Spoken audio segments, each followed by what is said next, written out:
Coming to you from the studios at the Illinois Rock and Roll Museum on Route 66, it's the Rock and Roll Chicago podcast. Rock and roll Chicago, rock and roll Chicago, my hometown. Well, I was born in the city, gonna rock your city, Chicago. Chicago rock and rollers are the best here out around. Hey, everybody, it's Ray the Roadie. And this is Hollywood Mike on a wonderful Wednesday evening. You remembered your name 2 weeks in a row. 2 weeks in a row, I remembered my name. That's good. I'm not drinking enough bourbon. Yeah, maybe. That's what it is. I need to drink some more bourbon. We're definitely pouring one out later. Are you taking Prevagen? What the hell is Prevagen? It's for your brain. Maybe that's why you're remembering your name. No, I don't know. That's yeah. You don't remember if you took the Prevagen. Yeah, I'm taking something for my head, but not this head. Oh, okay. No. Okay. I'm just kidding. I don't have problems in that particular area. Yeah, Okay, those who talk about it usually do. Yeah, no, not at all. So we've got some friends in the studio tonight. I know you brought some friends. I didn't realize you had any. Yeah, I've got a few. I brought them both. Okay. Yeah. What do we got here? We've got Jamey McLaren in the studio sitting right across from me here. Hey. The lovely and talented Jamey McLaren. And to my left, we have Mr. Kiethen Banks. No.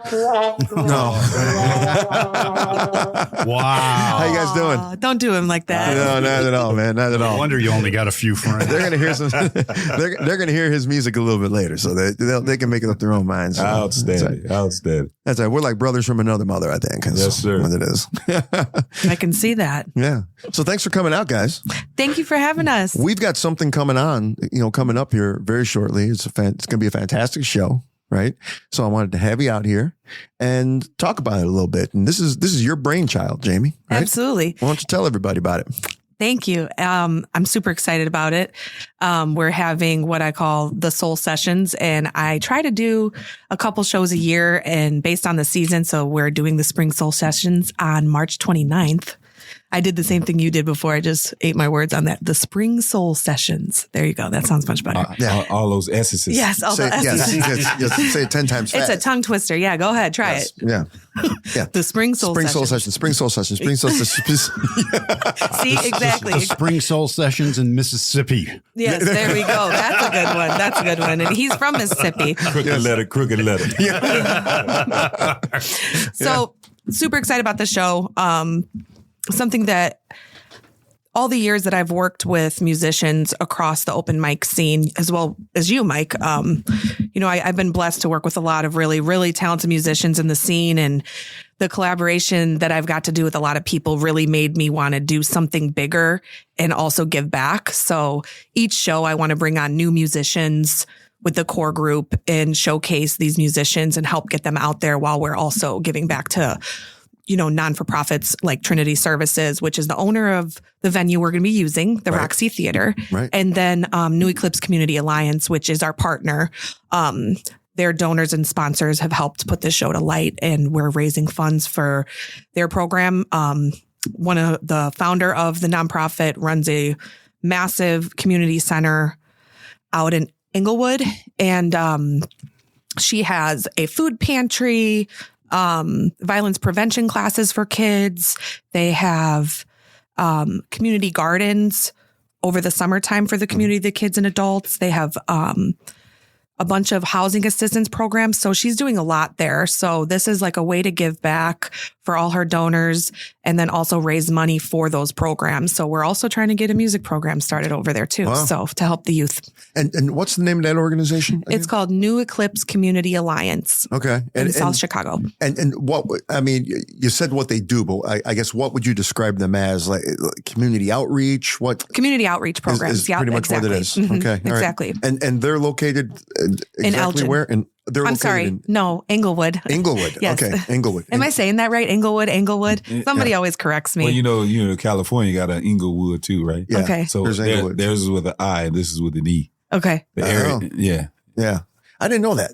Yeah, Inglewood, California is with an I. He was I didn't know correcting me, and I was like, "Which?" Now I don't. Now I'm not confident in which city it is. that. Yeah. But that's it. And then and then the other organization that owns the Roxy Theater, Mm-hmm. which we had Jess in the studio a couple of years ago, actually, and she talked about that, but tell us a little bit about their organization as well. Yeah, Jess is doing amazing work over there. She's really turned that into a machine for that nonprofit. So it's Trinity Services. They help adults with developmental disabilities, getting them housing assistance, food, clothing, and job support, like getting them training and things on job. So all adults with developmental disabilities that need those types of things to get them more normal living. Mm-hmm. And they're based in Lockport, right? I believe so. They're headquartered in Lockport, we should say.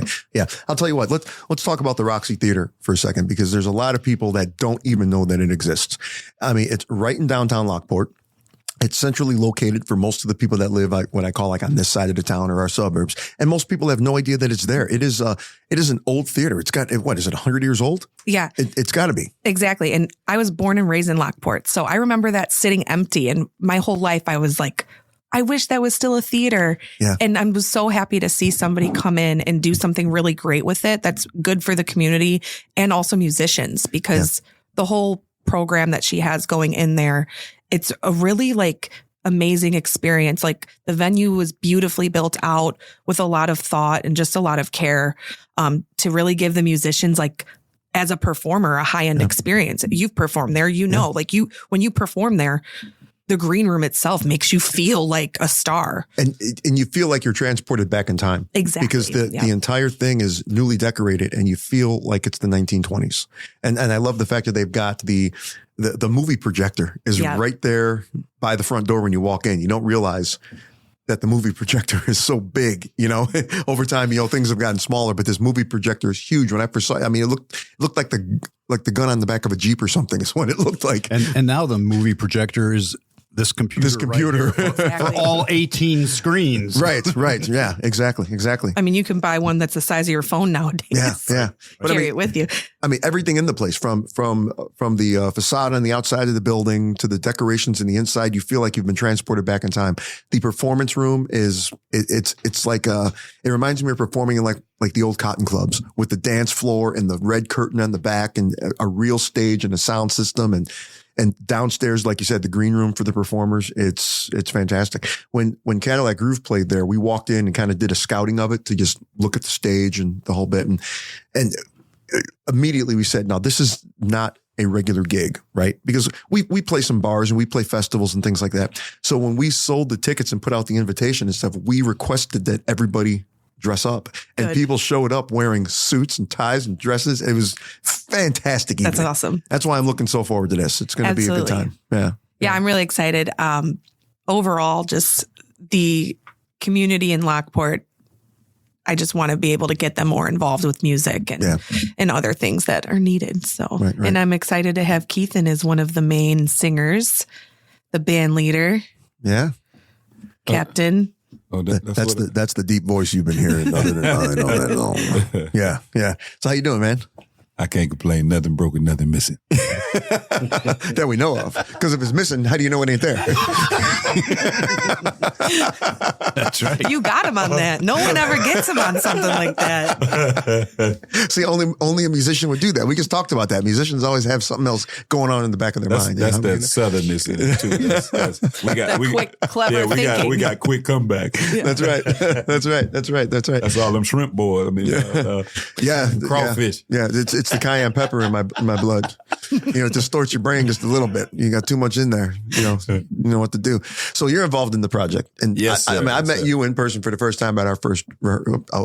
I let the cat out of the bag. I said I wasn't going to let the cat out of the bag this early, and it totally slipped. I'm involved in the show too, and I can't wait. So we met first time at our first rehearsal at Johnny's Blitz, and Johnny, for listening, we're looking for sponsors. That we are. Yes. Yeah. So tell us about your journey. Tell everybody who you are and who they can expect to see. Tell us about it. I come from a little small town called Slater, Mississippi, aka we call it Slaughter. That was the original name. They changed it from Slaughter. Because of all the bucket of bloods that were all around. That's pretty much. A bucket of blood was the name of a juke joint, not literal buckets of blood sitting around on the highways. Thank you for clarifying that. Yeah, I would never have known that. They were called that because of the violent happenings that would happen there after. They called them bucket of bloods, but yeah. So I'm from that, I call it the blues belt. Yeah. From Itabena, Well, I mean, let me. I got to talk Southern. I can't do this. So it's okay.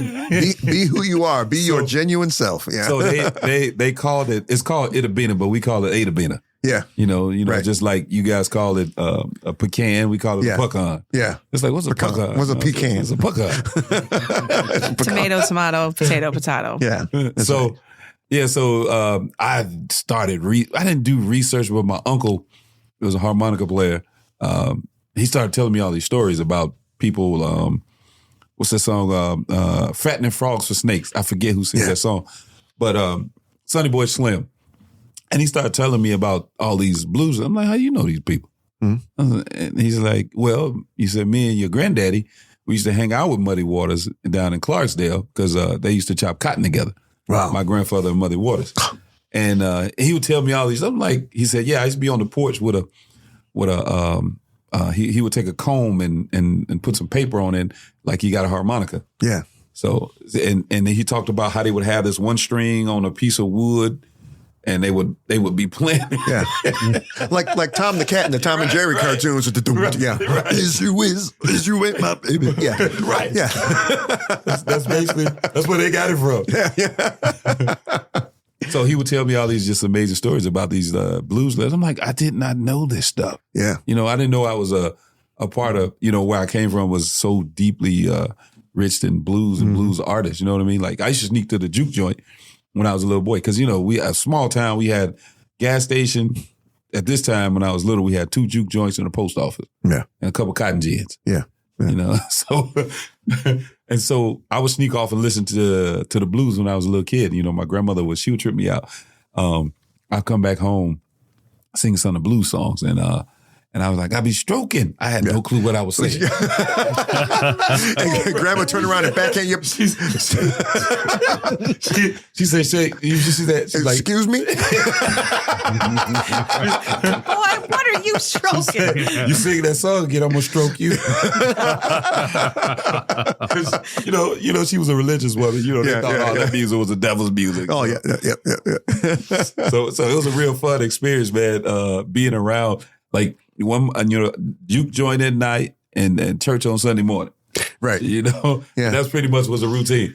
So we didn't have fast food restaurants. We didn't have all this other stuff around. So a lot of times, people, we just sang, we played music and we did what we could to enjoy ourselves. But I didn't know that even Elmore James from Slaughter, Mississippi, and I didn't know his son.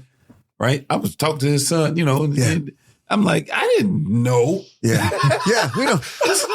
Yeah, I didn't even know who. He's like, yeah, man, I gotta get my royalty check. I said, royalty check. I said, what'd you do? Yeah. He said, he's like, well, my dad. I was like, oh, cool, your dad. Yeah. I had to go look all Still this. didn't click. Yeah, I still didn't until I went and looked this stuff up. Right. I'm like, you Elmo James' son. Yeah. And he's getting royalty checks. Right. Even though his father's dead. Right. Wow. Yeah. Yep. Well, they deserve it because I'll tell you what, none of those blues artists made any money. No. While they were recording records and traveling. They made nothing. Their record company would give them a car. Right. Or they'd put it down. So many stories. Yeah, or they'd own a building and they'd put them in one of the houses in the building that they own and still charge them rent for it, without having to go through credit checks and doing all that stuff. But they didn't get paid in any kind of real cash or anything like that. Not at all. Man. And so that's like a brief history of where I come from. And I used to listen to my grandfather sing all that. I didn't pay attention to my grandfather sing when I was a little boy, but he could sing. Right. Because, of course he could sing. He was hanging out with these. Yeah. Right. The top dogs. Wow. He was hanging out with these blues singers and stuff. He was born like 1908. And I had fun being around, my uncle telling me these stories and we get together, we play. He plays harmonica and I play the guitar and I recorded a lot of video, stuff before he passed away. Because I'm like, I wanted that experience. And because he came from that. Mm-hmm. And so present day, as I've done all my I was doing a lot of history, Sam Cooke, Clarksdale. When you start looking at a lot of these great blues singers, they came from that little area. Muddy Waters, you got B.B. King from Indianola. And so that area was so rich with just talent. Yeah. So much talent down there, man. Right. And then And then I discovered other things like Bobby Rush. You know, that's my grandmother's nephew. Right. So I'm like, wow. Why you guys didn't tell me this stuff when I was younger? Yeah. Yeah. But like you said though, it's like nobody thought anything of it. No. That was just Bobby from, It was the life. Yeah. It was the lifestyle. Yeah, that's Bobby Rush. You want good greens, go see Bobby Rush. I mean, that's the way. Right. Okay, but my question is, why did all these guys all of a sudden one day say, I'm going to move to Chicago? Sam Cooke did the same. Well, he was young, but yeah, he was born in Clarksdale, but came to they all Chicago. came up Muddy here. Waters came to Chicago. Yeah. Exactly. Yeah. Well, a lot of that had Opportunity. to do. Well, Money. yeah, opportunity. yeah. But if you The watch, dream was sold to them. if you watch the movie Chess Records or read the books and the biographies about Chess Records and Alligator Records, and there were several record companies around in Chicago at the time that said we want to record that kind of music. We want to bring that kind of music to the city, to the masses. And they actually went there. Mm-hmm. I mean, it's documented. And Muddy Waters was discovered sitting on the porch of a sharecropper shack. And a guy showed up with a tape recorder in a suitcase and said, we're looking to record folk music. Right. And that was it. Well, now you're going to come back to Chicago with us. Mm-hmm. This is really the way, there's more involved in it, but Of course. that's the quick 30-second story. People actually went through the countryside looking for that type of music. They wanted to record that type of music in it. And it was it luck that it was Chicago? I don't know. That they just happened to be in Chicago. Mm-hmm. I can't say that it would have happened in New York or LA at the time because Exactly. Or Nashville. yeah, because they had already established themselves differently. It just seemed like the time was right to do it, and it happened to be in Chicago. Yeah. So yeah, that's interesting. So when did you come to Chicago? When I got off the boat in 2000, and no, I'm just kidding.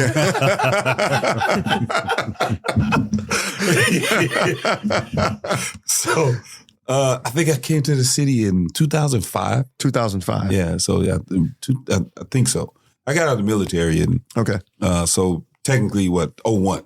Okay. So okay. when I made my way up north, Okay. and then I went to school, and that's when I got involved in music. I mean, I grew up around it. My grandmother was a singer. Used to be in the church and listen to what's the name of that band? John and the Gospel 10. Okay. You know what I'm saying? Yeah, They used to, man, quartet music was all I ever knew.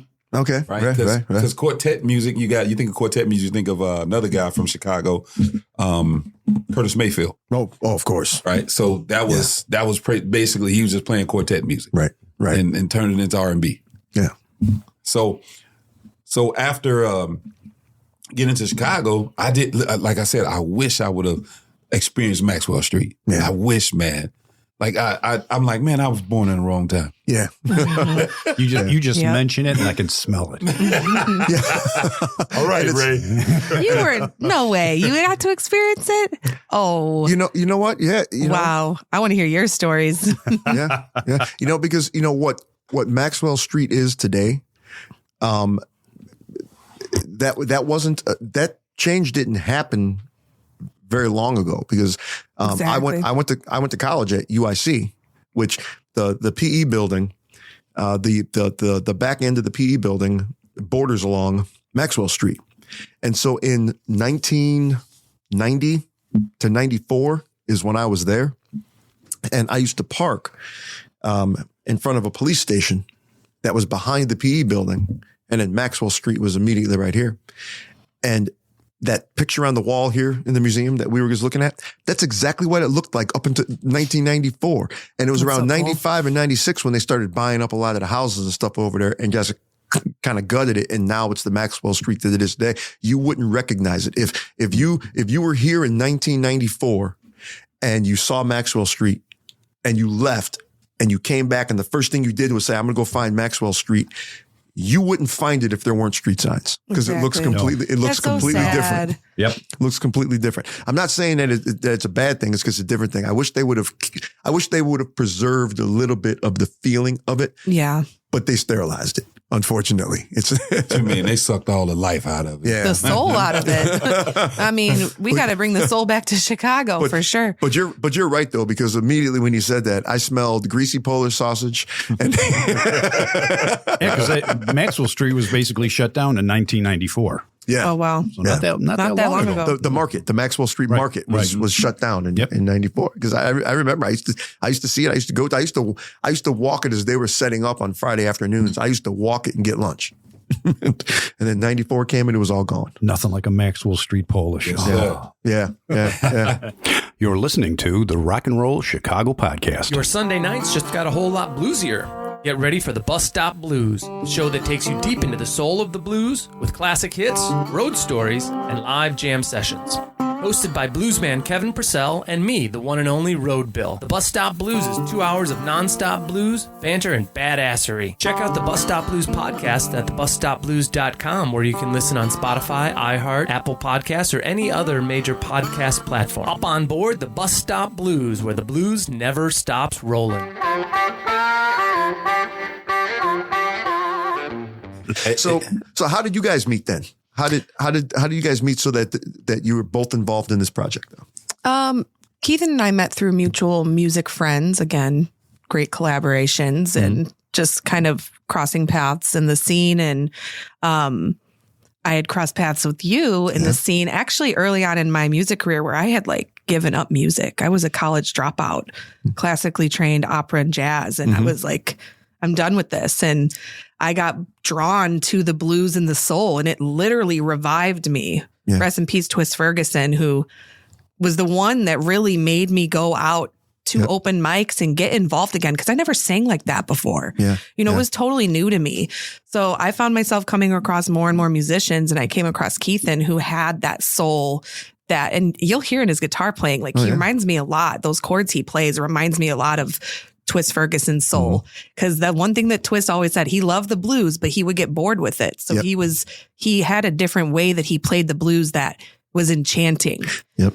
And it was very mesmerizing. So, and he does the same thing with his blues music. And so I went on a trip with him in 2024 to Mississippi, and we did basically like a whole just like a blues trip. We went to the Delta Blues Museum. We went to Clarksdale. We did a lot of sightseeing. I introduced her to the catfish sandwich. Oh, wow. And chicken on a stick.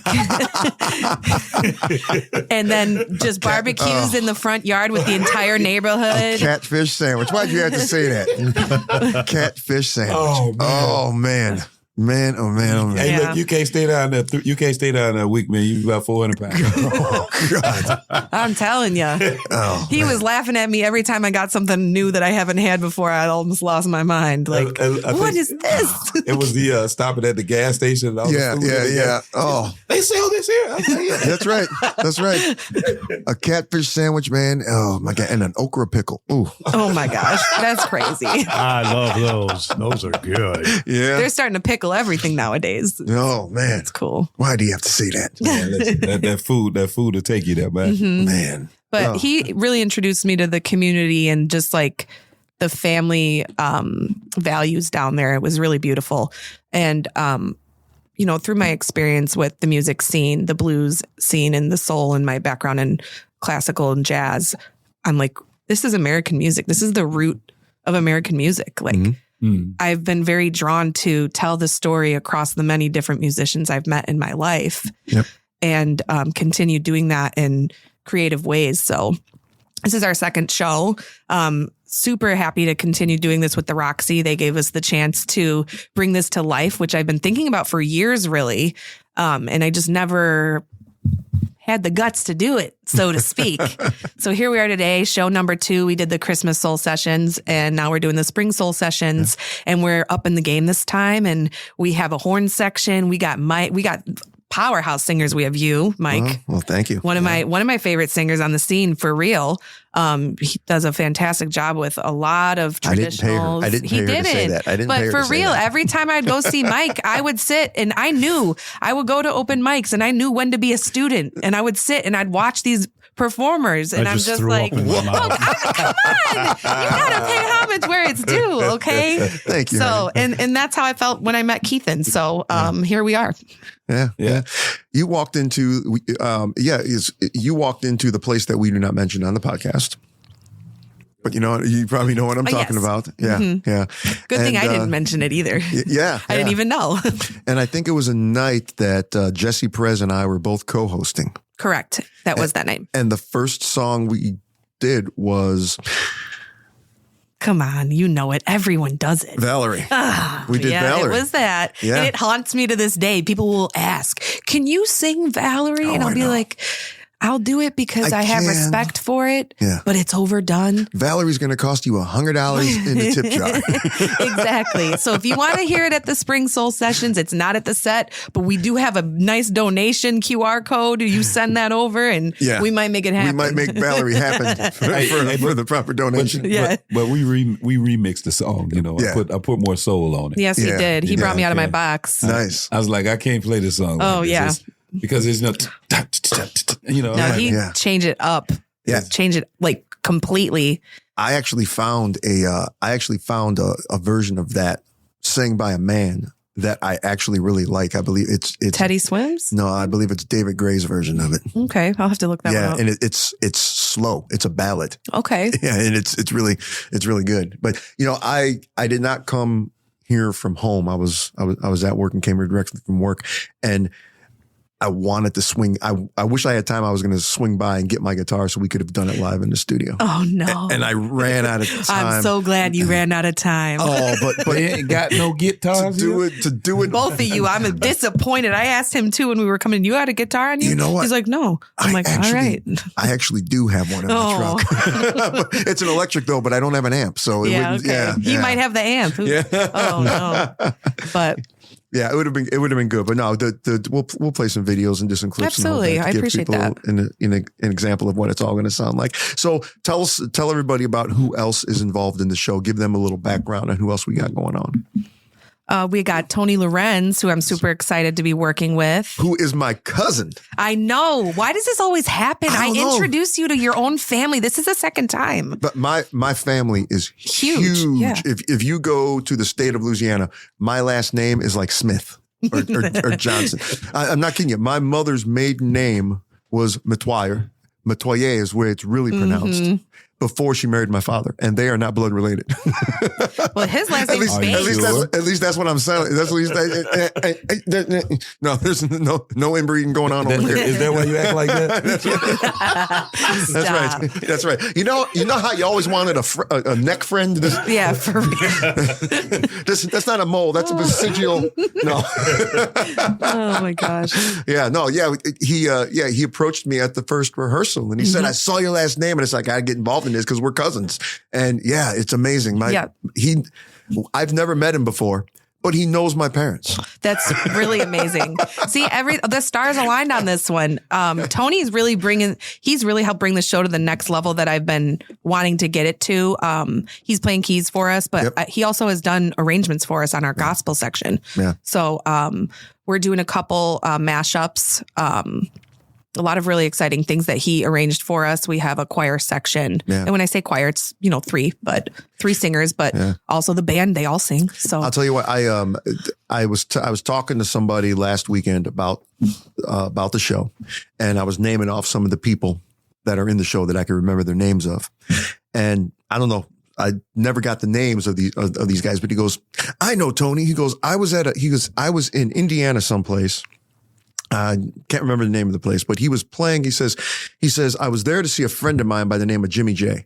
And I knew who Jimmy J was because when I was learning how to play guitar and up and coming, Jimmy J kind of took me under his wing a little bit. And he said, learn this scale, learn this and the whole bit. And then I went and participated in some of the open jams that he had hosted. Well, it turns out that Jimmy J had actually played with Albert King for a while during his career. Mm-hmm. And apparently Tony was playing with this guy, Jimmy J. And he says, and then Albert King got up on stage and played. So here I am watching Albert King play. And he goes, and I've been a fan of Tony's ever since. So Tony's played with Albert King. Yes, Albert King. Yeah. He played with Stevie Ray Vaughan. Yeah. He's done a lot. He was nominated for 2 Grammys. Amazing. And he's a composer arranger. He is a gem. Like I just don't even know how else to explain him. He's Well, he took charge of the rehearsal. Yes. He had the choir going, I mean, just tight within 5 minutes. exactly. And that's again, I'm sitting there. I'm like, this is a moment for me to learn. Yeah. You know, this is a moment for me to watch and see how he does this. Cause I wanted to be a choir director in my life, but, the roads took me in other avenues, but here I am doing it anyways. Still got a lot to learn. So I'm very, very blessed to have Tony. Hey, and you know, also you better make sure you got a cup of coffee or some tea when you're talking to Tony. Yeah. Because he's got stories. Oh, yeah, he does. And that's what I love about it, because he tells you the history. Yeah. Of what I'm everything. saying? And it's like, we need more of that old wisdom around so we can pass that along to the next generation. Yep. And, you know, I think that's the missing link of today. We're not doing that as they did back in the day. Yeah. You know what I mean? Tony is when she says he's a gem, when Tony's on the phone, you know, in person, I'm just quiet. I ain't got nothing to say. I ain't got nothing to talk about. Right. So I'm like, I'm here to absorb whatever your experience and, you know, living vicariously through you from being around all these great people. Yeah. You know, I'm like, I wished I was born in that era. You know how many times I've said that? Yeah. Me too. Yeah, but you know, but think about it. It would have been great to experience that. But would you be your distinguished self if you were? You know, because now think about it. The type of music that you prefer to play, the type of music I prefer to play, it's not mainstream. No, not at all. No, But back then it was. Yeah. You'd be one of another 100 faces. exactly. That's true. know? We're taking the road less traveled by. Well, I just want to experience At this it. time. I don't care about singing or playing. Yeah, right. You know what I'm saying? Yeah. It's just like when I saw one of my heroes in person for the first time, you know, Bobby Womack. Yeah. You know, he came from Sam Cooke, which, you know, Sam put a lot of people on, you know, from Lou Rawls, Sam Cooke, Johnny Taylor. Yeah. You know, those guys. Johnny Taylor. He used to sing with Soul Stirrers, you know, and again, Sam is from Clarksdale, Mississippi. Yeah. So experiencing Bobby Womack helped me experience Sam Cooke, right? Because, you know, when you hear, you can hear the influence. Right. Right. And then Johnny Taylor as well. That's the influence. He's another one I wish I could have saw, you know, and these people were like pioneers, you know, definitely Sam, a pioneer. They call him the father of soul. Yeah. Right. You know what I mean? Right. So when I thought about, I remember one day I used to sing at Potbelly's. I don't know if you can remember, the restaurant when they used to have music there. Lunchtime. Yeah. I used to sing there for years, man. And I remember they wanted you to fill out the sheet. I was like, hey, so what do you want to do with your life? And yada, yada, yada. And the first thing that came to my mind was, I want to be a soul singer. Yeah. Well, you soulify everything. Well, when you I hear are. him sing, Yeah. I know who he listens to. When I listen to him sing, he'll come out with a run that I'm like, that sounds like Sam Cooke. Yeah. That sounds like Bobby Womack. But he makes it his own and he sneaks it in there, and you can tell like where his roots came from. And I love that about him. It's hard to hide who you are if you're being genuine. Exactly. That's it. So I like to say he soulifies everything, or he cooks it. Sam cooks it up. Yeah, you have to. I mean, you said like the show, right? You said soul, blues, gospel, American music. Yeah. Right. So I just look at if you go study all the great rock and roll players, right? You go study the Beatles, you study the Stones, Rolling Stones, yep. You study all these people. Guess what their roots go back to? It goes back to the American music. Yep. The blues. Absolutely. The blues, soul, and gospel. So when I hear a song, Rod Stewart wanted to be Sam Cooke. What's the guy from Journey?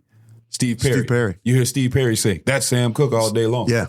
So when you look at the influence of soul music on every other genre of music, right?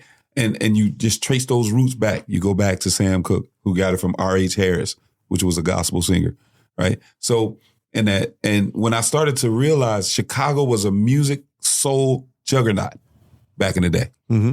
I mean, soul, Detroit, they were back and forth. Yep. Chicago and Detroit. And when I looked around in Chicago, been on the scene, and I'm like, there's no soul music here. Where did it go? Where did it all go? What they done? Where did it all go? They're in the burbs. That's where I found some of these cats. Yeah, it's the small places in the burbs. Yes, it is. Because they're by the families. They're with their families. Yep. Yep, that it all got pushed out to make room for stuff that was more commercial. Correct. Everything's a cover band. Everything's a tribute band. You know, that's what Chicago is right now. Yeah. And I used to hear the stories. They talked about the guys singing on the corners and all of that. So I heard about R. Kelly singing on the subway, and I was in the subway for about 5 or 6 years. I sang in the subway almost every day. Wow. I did it for employment. Mm-hmm. Okay. Yeah. He really did. Yeah. He's got videos and everything. Didn't you sing with Crystal Bowersox in the subway? Crystal Bauer. She was on American Idol. Yeah. Wow. Yeah. Yeah. We did a video together. Crystal and a bunch of other street musicians. Mm-hmm. Through what's the name of the CSM, Chicago Street Musician Organization. Nice. So we did that. And that's how I ended up at the House of Blues, because they took our show to the House of Blues, and they saw me at the House of Blues. They said, "Hey, you want to play here?" I was like, "Yeah, sure." Yeah. Why not? Yeah, I'm tired of the subway. I got to yell over the train. Yeah. Subway, world class amphitheater. Which is hilarious, because I'm like, hey, I want to go sing on the subway. Like, Yeah. I want to go back and do it. I want to do it. Oh yeah. Well, I'm trying to drag him back to the subway with me. well, I will tell you this. This is the part that I love about. This is the edge that I have on most people that sing and perform. On the subway, and nobody come to see you. Yeah. Like Yeah, right. Like on the Temptations, nobody come to see you, Otis. Yeah. They came to see me. Like David Ruffin. Yeah, for real. So when I think about the subway, and this is why I say it's the edge, and it's something that Ray Charles called biting the pitch, right? No monitors. He's just saying because he liked to listen to the room. Right. And I love that. and all these years, I still carry that biting the pitch, because it's hard for me to hear what's going on if the stage volume is too loud, right? Right. And so the subway taught me how to project my voice. The subway taught me how to be pleasing to people and not force music down someone's throat. I've seen musicians on stage yelling at the audience because they weren't responding. I'm like, well, you need to go to the subway. Yeah. Go humble yourself. Yeah. Hey, look, check this out. And so the subway taught me, people wonder, they said, how did you know to play this song? I was like, well, subway taught me how to look at a person and play a particular song. Yeah. And like, I'm like, they're like this song right here. They're like, and even at the gigs, they're like, how do you know to play that? He's a people reader. He's a professional people reader. You have to be. Yeah. With that hat on, You have to be. If you're fronting a band or if you're performing or whatever, you have to read. You got to read the room. You have to. Yeah. And the subway, listen, I wrote that song, trying to get $1. I wrote it on the subway. Did you really?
I used to have to get up at 2:00 in the morning and to go down to get the spot, because there was other musicians be fighting for the spot. You stay there. I get there at maybe 3 a.m, stay there at about 6 or 7. Wow. So somebody come and say, hey, look, you can take the spot. I'll be back at 8 or 9 o'clock. Right. Wow. Yeah. So, me, I'm a country boy and I believe in working hard. Right. So I would get the spot. I stay down there all day till I'm tired. Yeah.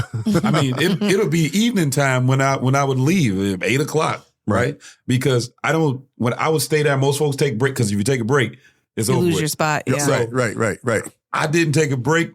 I wouldn't use the bathroom. Had this Sprite bottle back here. No. That's exactly what. No wonder why it smells like that down there. I'm blaming Exactly. you. Hey. Had a Sprite bottle. I see the many people use it, so I'm like, You're not driving a truck, you know? No, you lose it. You go to the bathroom, you lose it. yeah, you lose that spot. So you have to be slick. You get the bottle, you get your jacket, and you kind of work Oh it out. my gosh. You cover yourself up. Bam, keep it Did going. he just admit to public indecency right now on the air? No. Hey, listen.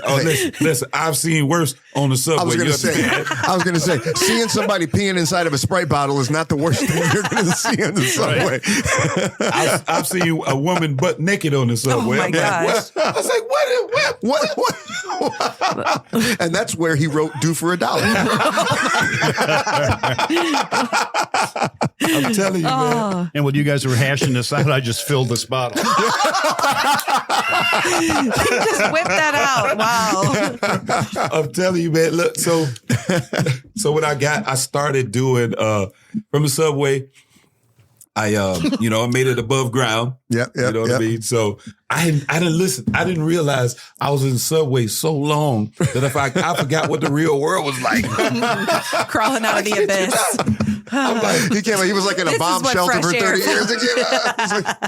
years. all I did was go home, go back to the subway, go home. I stop at this spot on the south side on 76th Street and give me some catfish and collard greens and some cornbread. Yeah. About $13. And so from the subway, I went above ground, and that's when I was like, okay, there's something there. That's awesome. So I started playing at the House of Blues. I became a regular at the House of Blues. And I started noticing again, there's no soul music. Yeah. And it's like everybody's just playing blues. And I started a series called Soul Survivor, Right. at the House of Blues, just and getting people to come out to just like, hey, we need to we don't need to lose soul music, Mm-hmm. because soul music was gospel all in one. You get because they the old school singers. You can take Marvin Gaye, for instance. He's always talking about the Lord in his music, right? Yep. Back then they put God in the music. And you didn't even realize it sometimes. No, you did. They snuck it in. Exactly. Yep. I think that's a beautiful thing. And Ray Charles was infamous for it. Yep. He was using gospel progressions, styles. His style was gospel. He was gospel. And one of the songs we're doing is by the Clark sisters. Yep. And they actually portrayed, the idea was written off of a Stevie Wonder song, which is what you're singing lead on. I'm very excited for. I've been working on it. I'm bet you super have. excited for I'm that very song. excited for that song. That's a mashup that we arranged ourselves. We're really excited for it. Those are some tight harmonies. You're we're going to hear a lot of. We're not going to tell anybody. They're going to have to come in. Yeah, They're you'll going to have come to in and the hear show to see it yourself. all. Yeah, I'm not even going to tell you the names, but just know that those are the music, like Stevie some of the Wonder covers we're song doing. mashed up with a Clark Sisters song. Yeah, exactly. That's history right there, and that's the story we're trying to tell, and just get people more involved with loving the roots of blues. We have Charlie Brown, who's our MC, who is a historian. He can tell you anything. He can tell you the day a song was written and the time and what they were eating for breakfast that day. Like he knows and we've had him history. we've had him on the podcast, and he's done that. He's shared some of those stories. Yeah, with us, so he's fantastic. And when I knew I wanted to do the show, I called Charlie up almost 2 years ago. I said, this is what I want to do. Mm-hmm. And he was like, okay, let me know when you're ready. Well, a year and a half later, almost 2 years later, I called him. I'm like, all right, I'm ready for you to be the MC. Yeah. So he's going to be opening and he'll be MCing throughout the show. He's going to give the history of the blues, starting with some spirituals maybe, and then some blues standards. And then he gives his amazing history lesson behind all those, which everybody really enjoys and really appreciates. Yeah. Yeah. So without giving away the songs and the whole program or anything, run down some of the artists that are going to be covered. Absolutely. Yeah. So we have Shanae Young, who is leading our gospel section. She's an award-winning gospel singer, and she's absolutely fantastic soprano. Really, really on point tight with harmonies and just a great lead singer. We're really excited to have her. And then we have Brittany Ortega, someone I've been singing with since I was 15. We've been in choirs together for a really long time. She's absolutely fabulous. And then we have Marlon Washington, another singer, actor, theater person who's going to actually be helping with stage performance in general. And then we have, I'll let you introduce your band, Kiethen. Your band. My band, we just have 2 members from my band is Kenji. Call him my Japanese connection, my Asian connection. He's he's playing bass, and I have Sid Smith on the drums. And those are the only 2 I think that are from my band that are playing. Yeah. Japanese bass players are awesome. I got a Japanese bass player in my band too, Goji Tanabe. Yes, Goji's amazing. Yeah, he's a little 4'11" dude with a bass that's longer than he is tall, and just the bass is bigger than him. Just can thump and pop. Oh my gosh, yeah, absolutely. And he does this movie. We call it the surf move. He's up there on the stage. He does this surf. He does. I mean, him and Kenji could be brothers, no, because Kenji's up there moving too. Does he sing harmonies ever? Absolutely. Yeah, so does Kenji. And he can sing. I mean, I've seen the way I first met Goji was at the place that we no longer mentioned, right? And I walked in one day and there was nobody in the place. And here's this little dude on the stage with an acoustic guitar. And he was singing Joe Walsh in the City, right? With a heavy Japanese accent. Awesome. It really was. He was with a heavy Japanese accent. He's playing in the City. And then he grabbed the bass off the wall and I played a few songs and he played bass with me. And I said to him, I've got a show coming here. This is my band, Mike and the Stillmasters. And I said, I've got a show coming up here next weekend, but it's just supposed to be me, right? But if you show up, bring a bass, come hang out with me a little bit. And that turned into, I invited a drummer, right? And I invited a piano player. None of us have ever played before. Goji was the first person that walked through the door that night and helped set up the stage and the microphones and the whole bit. That's amazing. And that night, Mike and the Stillmasters was born. That's awesome. at this place. And then we got Goji into Cadillac Groove. He's the bass player in Cadillac Groove now too, but fantastic bass player. I mean, just fantastic. He's awesome. He's a huge support too. He actually came out when I was helping out Magical Keys in their grand opening at the Music Institute. He came out and was like supporting it. I was, because, we're another nonprofit I work for. They're putting together programs for kids. And he came out and he saw the whole studio. It's a really cool thing they're doing over there in Palos Heights. Yeah. But yeah, he's a great support. And I a huge shout out to Goji. He's awesome. Yeah. And who else? We got Dee Dee Hardy. Dee Dee Hardy. Oh my gosh, my mentor. Dee Dee Dee can channel when she sings. Like she's a real soul singer. It comes from her gut. Like I don't even know how else to explain it, but she has real heart and real soul behind her singing. And that's another reason why I wanted to do a show like this was to showcase Dee Dee, showcase these musicians that I learn from on a regular basis and just bring the history out. And she's one of my favorite singers. She is probably one of the best female singers in Chicago. I'm just going to throw that out there. It might tick some people off, but I'm just going to say this. Dee Dee can sing. Yeah. I've always enjoyed performing with her. I've shared the stage with her a couple times. She's always a lot of fun. Yeah. I love the fact that she's, when you listen to her, she sounds just like you listen to those people the songs that we're singing. Yeah. Your Roberta Flax, your Gladys Knight.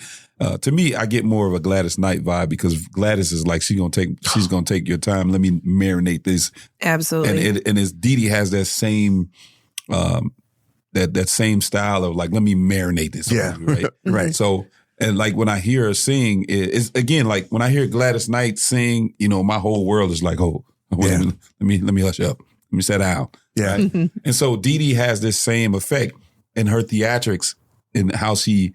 I mean, I don't know. It's captivating. I don't know how to describe it. It's dramatic. It's like, and she doesn't have to do much. She just needs to sing. Yeah, right. And when I hear it, it's like she's very captivating. She was the perfect pick for the show. Yeah, to do anything. I mean, even when we did a little back and forth thing, Dee Dee and I, singing on the Christmas show and I was like, wait a minute, I'm playing this song, right? Yeah. And I'm like, well, this is my song. Next thing you know, Dee Dee, she just hops on. I'm like, Okay, yeah, that's my elder. Let me be quiet. Let me sit down and let This Dee Dee. is her song. This is her song now. Yes, and that's okay. She can. When she started feeling it, I was playing a song. Yeah. And she was just, then she got that feeling. She just took the mic. She looked at me too. She said, "Can I go?" I was like, "Go ahead, Dee Dee. Come on." Do it. Yeah. I was like, you know what? You know, and normally, Step on like, my toes. exactly. Normally, I don't care.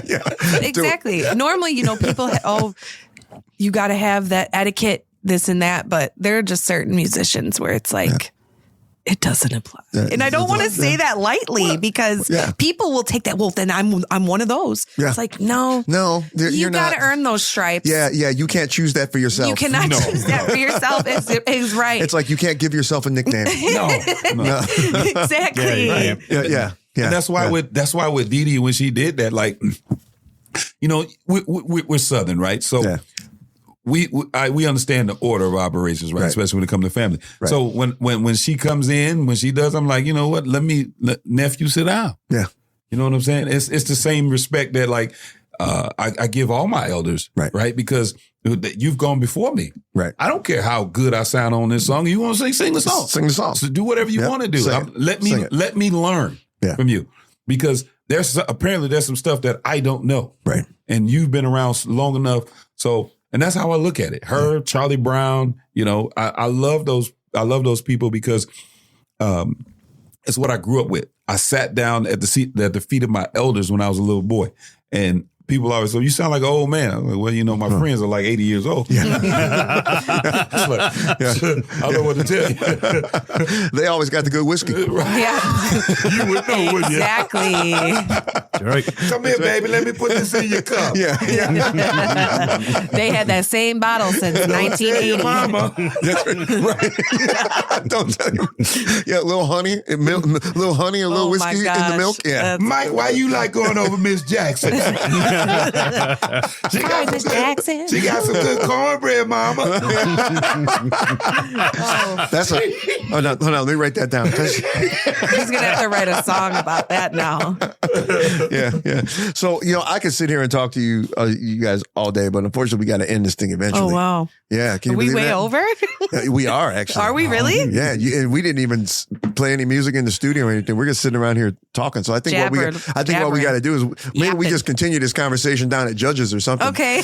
but before we take off though, let's give them all the details. How can we get tickets and Absolutely. Tickets are on Eventbrite. We're selling, so just type in the Spring Soul Sessions Lockport, Chicagoland area. It'll pop up.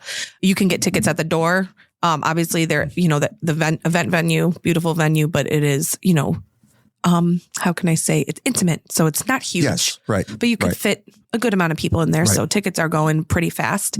And then it's on March 29th from 5 to 7 p.m. How much are the tickets? The tickets are $25 and all proceeds are going to the nonprofits and then obviously paying the musicians. So, which is a bargain. $25. Exactly. It's a bargain. It is. Yeah. A lot of the nonprofits I work with, you know, upwards, $30, $60, but you know, where we really want people to experience this show. The amount of music that we are going to be playing, the quality of music that we're going to be playing, the venue. I mean, it's going to be an experience. It's going to be an experience. Yes, it will be. Absolutely. And and people don't realize there is a bar. Yep. Right. There's a bar. We're working on food vendors too. It's not just an amphitheater. It is a bar. We're going to have some food vendors there and everything. The bar is great. Raffle. Yep. And a raffle. We are doing a raffle. We're going to do. Excellent. You can win some money. So if you come, you may leave with more than what you paid for the ticket. So, and there is a dance floor. There is a dance floor. It's not. I mean, there are chairs and there's stadium seating, but there is a dance floor right in front of the stage. So don't forget to clap on 2 and 4. I'm just kidding. You're talking about the white people. I knew he'd correct me. Social media wise? Social media wise, all the musicians are sharing the show. I have an event page. I have a Facebook page called The Soul Sessions. I have a thesoulsessions.org, which I'm still getting ready to launch the website that's going to be giving the concert series and just the whole mission statement. So stay tuned for that. It is live right now for just like a contact me thing, but I still have more work to do there. But all right. Alrighty. Well, thanks for coming in. Thank you, guys. It's going to be a lot of fun. I hope. Yeah, thank you. I hope to see all the listeners there, or you'll tune in when we post some videos. This listener will be there. Absolutely. Thank you. He was the first one to get tickets. I'm so happy. Yeah. He was number one. Thank you. Quick like a bunny. That means a lot. As soon as we talked, I talked to him and he ordered the tickets. Amazing. Yeah, I had just posted it that week, maybe the day after we spoke. So awesome. Well, thank you guys for having us. Thanks for coming. Beautiful studio, and I look forward to listening to more of the interviews you guys do. Yeah. Yeah. See you guys in a couple of weeks. Absolutely. Thank you. Bye. Bye. The Rock and Roll Chicago podcast is edited by Paul Martin. Theme song courtesy of M&R Rush. The Rock and Roll Chicago podcast does not own the rights to any of the music heard on the show. The music is used to promote the guests that are featured. Rock and roll, Chicago.